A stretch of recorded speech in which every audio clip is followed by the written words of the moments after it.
On n'en a pas, nous, d'enfants. On n'hérite pas la terre de ses ancêtres, on l'emprunte à ses enfants. Et moi, ça, tous les jours que je travaille, chaque fois que j'embauche le matin, j'y pense. C'est-à-dire que notre mission, chaque génération, on n'est que de passage sur Terre. Vous n'allez pas me croire. Je dis parce que moi, je suis agriculteur, irrigant. Et ben j'ai dit, vous voyez, j'aime mes enfants. Ils investissent une quantité importante de territoire, ils mobilisent une ressource qui appartient à tous, qui s'appelle l'eau, sans partage, c'est-à-dire qu'on est vraiment dans le désert des partages, à des fins d'enrichissement personnel au détriment de l'intérêt général.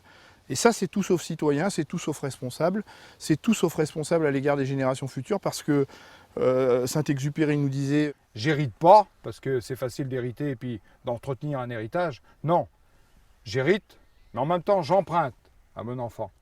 Donc je ne fais pas n'importe quoi. Je dis ça vous étonne, hein?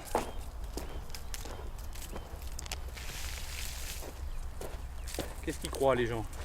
Qu'un agriculteur, il aime pas la terre? Je n'ai pas dit agriculture intensive, je ne dis pas n'importe quoi. Je dis que demain, les enjeux, ça va être de mieux produire et de produire encore plus.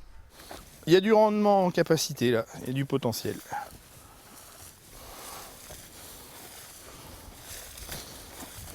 Il y a un proverbe indonésien qui dit « S'il n'y a pas trop de monde à nourrir, on peut couper tous les arbres. Mais s'il y a beaucoup de monde à nourrir, il sera plus sage de garder les arbres. » Et bien sûr, la problématique de l'eau, parce que dans les pays du Sud, justement, ils doivent se pencher sur la problématique de l'eau, on se rend compte que l'association avec les arbres crée des microclimats à l'échelle des parcelles qui apportent de l'humidité, qui apportent de la ressource en eau pour les productions qui sont alentour aux arbres, que le système racinaire des arbres, justement parce que c'est les productions végétales annuelles, celles qui sont cultivées en périphérie, qui s'imposent aux arbres, c'est-à-dire que les racines des productions végétales, parce qu'on travaille le sol régulièrement, parce que l'arbre a horreur de la concurrence, font que les racines des arbres vont descendre très en profondeur. Développer un système racinaire qu'on appelle pivotant, c'est-à-dire qu'il va chercher très loin sa ressource en eau, et ce système racinaire pivotant va dégrader la roche-mère et donc apporter des minéraux au sol, des minéraux qui vont être disponibles pour les productions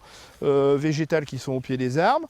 Ce système racinaire pivotant va jouer le rôle d'une véritable pompe à eau pour aller chercher la ressource en eau en profondeur et la remonter vers la surface du sol. Donc notre mission, c'est de créer un outil, de créer des structures, de créer des choses, notamment moi, ma mission, c'est de créer des réserves, justement qu'elles nous servent à notre génération, mais qu'elles servent aussi aux générations futures. Donc on augmente la capacité du sol à stocker l'eau. C'est-à-dire que plutôt que de faire du stockage artificiel,